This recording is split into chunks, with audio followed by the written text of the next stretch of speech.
Awesome. Slakach Ta'il Icha, everyone. In my language, that means hello, relatives. And that is so true for tonight because we're all Highlanders in this room. So I'm so fired up about that. You know, realistically, this night could change your life. I'm not gonna, it could. You can meet somebody, you can hear something that really could help you on the trajectory of your life. So hopefully from what you can gain tonight from us and from each other, because we're gonna be learning from each other too in these breakout sessions, we'll leave here tonight feeling a little bit stronger, a little bit, hopefully more confident. For me, I'm Kimberly. I would say I'm a cheerleader, I'm an encourager, I'm doing it right now. My career was, I wanted to be an actress. I grew up in a teeny tiny town in Oklahoma, wanted to come to Los Angeles. Obstacles, again, in the 80s and 90s, y'all, nobody looked like me on television. There were no Native Americans on television. And so I would walk into these castings and they're like, we don't know what to do with her, you know? And so in many obstacles, we're all gonna face those obstacles. And so at that point I was like, great, I'm gonna work in development. That's gonna be way easier than being a writer. It was not. I also struggled to find a job in development. And after a couple years, I just couldn't figure it out. And so I was like, I should go to grad school. I'm gonna get an MBA in marketing. And if I can just do marketing for a network or a studio, I will be happy. And so I tell this story a lot because without realizing it, I went to grad school to give up on my dreams. Right, I wanted to work in development, but I didn't know how to do it. So I was kind of quitting on myself. Coming into UCR, I knew I kind of wanted to be on the business side of entertainment. And so I majored in business and minored in media and cultural studies. And I think that really helped kind of set me up for, being able to find a position in the industry.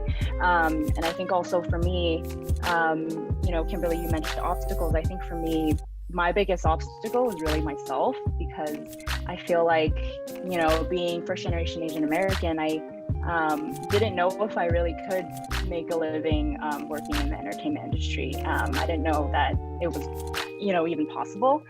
And I feel imposter syndrome almost every single day. So you're definitely not alone. My track and field was getting in the way of pursuing theater. So I made the decision to give up my scholarship to pursue entertainment more. And that led to the Oprah Winfrey Network, that led to booking my first commercial, that led to getting my first agent, that led to CAA, that led to a lot of other things. So I think what I would say is that this is a lot more practical than you think. I think a lot of people is oh, this is totally impossible. No, if you meet the right people, if you find yourself in the right environments, if you take the risks, if you tell people hey, I want to be an actor, I'm really interested in this, what do you think?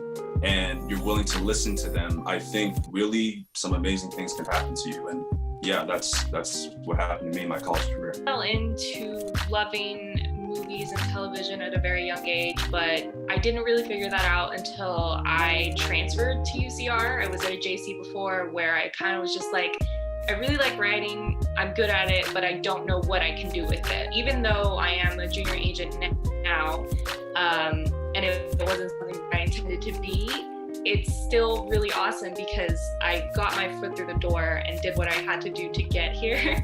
And even now, I still help out literary agents reading their stuff when they're too busy. So, I mean, there are so many things to do just to kind of get to where you want to be. And I think that's the beauty of it, just like Faithfulness said, if you just do what you need to do and you're really passionate and you're setting your goals and you meet the right people ultimately, you'll end up where you need to be. And entertainment isn't as exclusive as you would think. Basically, any job that exists outside of entertainment, there's a role and skill set, and all productions are looking for people, good people. From there, I got an internship at Fox Broadcasting Company in their development and programming department on the TV side, and sort of learned everything there. It was very competitive, but I was there after my internship and then worked my way up there for a few years. Then I left and I went to Gail Ann Hurd's company. She's a production company. She's a legendary producer who's done Terminator and Alien and The Walking Dead, and I learned a bunch there, stayed there for recruiter. I met a lot of different people, and being able to make a good connection with the internship recruiter is what got me another 2 internships at Universal. So I ended up interning at Universal for about 2 years in my junior and senior year. And after Universal, I interned at Disney in international content distribution. And through there, I interned for about 2 semesters and got hired full time. It was completely different. All my internships were very business related and non-production related. After I graduated, I PA'd a little but learned that production. And that was kind of my introduction to entertainment. That was where I decided, you know what, this is something I really, really love.